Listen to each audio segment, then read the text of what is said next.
শুধু তোমার কথা এখানে আসতে রাজি হয়েছি। তুমি এখন বুঝতে পারছো তো, এই গরিবরাও কিন্তু অহংকারী হয়। না পাপা, এটা মোটে অহংকার না।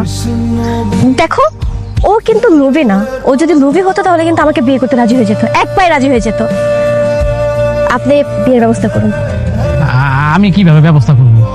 আমার ভাগিনা গরিব নিয়ে বিয়ে করতে চায়। নো প্রবলেম, আমি নিজে গরিব সাজবো, সমস্যা নেই। আচ্ছা মা, আমার একটা কথা শোনো।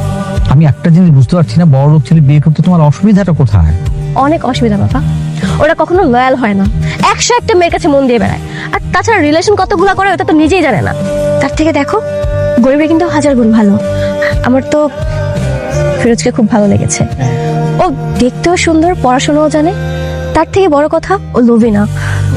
আমি জানি আমার কোথাও লয়াল থাকবে। পাপা, আমি বিয়ে করলে ও কি করবো? জি ম্যাডাম, আপনি ঠিক কথাই বলছেন। আচ্ছা ঠিক আছে, আমরা দুজনেই গরিব সেজেই আসবো, তুমি সেই ব্যবস্থা করো।